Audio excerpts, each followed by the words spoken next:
9,55,000 যি আধাৰ বন্ধ হৈ আছিল সেই আধাৰখিনি আমি মুকলি কৰি দিয়াৰ বাবে কেন্দ্ৰীয় চৰকাৰে নিৰ্দেশ দিছে আৰু অহা 2 দিনৰ ভিতৰত UDIও ইয়াৰ যেটো প্ৰটোকল কেনেকৈ পাব কি পাব তাক দিব আৰু এই বন্ধ হৈ থকা আমাৰ আবেদনকাৰীসকলে আধাৰ পোৱা আৰম্ভ কৰিব। মই ভাবো যে সেপ্টেম্বৰৰ ভিতৰতে তেওঁলোকে আধাৰ পাব। কিন্তু আধাৰক লৈ নতুন এটা সমস্যা হৈছে যে অসমৰ বহু কেইখন জিলাত ধুবুৰী গোৱালপাৰা আদিত জনসংখ্যাতকৈ বেছি আধাৰ কাৰ্ড ইস্যু হৈছে। তাৰ মানে কোনে আধাৰ লৈছে যে ডেফিনেটলি কৰবাত নহয় কৰবাত সন্দেহযুক্ত লোকেও আধাৰ লব সক্ষম হৈছে। অসম চৰকাৰে অহা 10 দিনৰ ভিতৰত এটা আমি নটিফিকেশন ইস্যু কৰিম যে যদি আপুনি অৰিজিনেলি NRCত আবেদন কৰা নাছিল তেতিয়াহলে আপুনি অসমত আধাৰ নাপাব।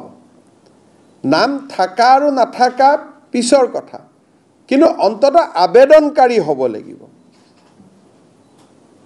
তাৰমানে 14ত NRCৰ কাৰণে আমি আবেদন কৰিছিলোঁ, আমাৰ নাম থাকা নাথাকা ই এটা দ্বিতীয় বিতৰ্ক। কিন্তু সেই সময়ত যদি আমি NRC আবেদনেই কৰা নাছিলোঁ নিজৰ নামটো সোমোৱাবৰ কাৰণে, তাৰমানে আমি অসমত নাছিলোৱেই। বুজি পাইছে কথাখিনি? মোৰ আবেদনখন গ্ৰাহ্য হ'ব অগ্ৰাহ্য হ'ব দ্বিতীয় কথা, কিন্তু মই আবেদনেই কৰা নাছিলোঁ। তাৰমানে মই 2014 চনৰ পিছত অসমত আমি প্ৰৱেশ কৰিছোঁ। ই এটা প্ৰাইমা ফেচি ধাৰণা ল'ব পৰা যায়। সেইকাৰণে এতিয়া আমি অসমত আধাৰ কাৰ্ড দিয়া সিস্টেমটো এই 9,55,000 মানুহে আধাৰ কাৰ্ড লৈ যোৱাৰ পিছতেই নতুন মানুহে আধাৰ কাৰ্ড বিচাৰিলে, বিশেষকৈ এডাল্ট পপুলেশ্যন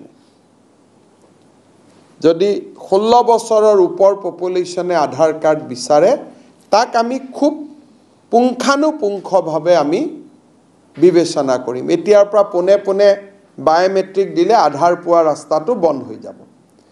চাহ বাগিচাত আমি কিছু আধাৰ দিব বাকি আছে, সেইকাৰণে চাহ বাগিচাৰ লোকৰ কাৰণে এতিয়া আমাৰ এইটো নিৰ্দেশ প্ৰযোজ্য নহ'ব। কিন্তু বাকি জিলাসমূহত প্ৰাপ্তবয়স্ক লোকৰ কাৰণে আমি আধাৰ পোৱাটো অলপ কঠিন আৰু আমি টান কৰিবৰ কাৰণে গৈ আছোঁ। যিসকল জেনুইন মানুহৰ হাতত এতিয়াও আধাৰ নাই তেওঁলোকে আবেদন কৰি লৈ লওক, আমি SOP এখন দিম।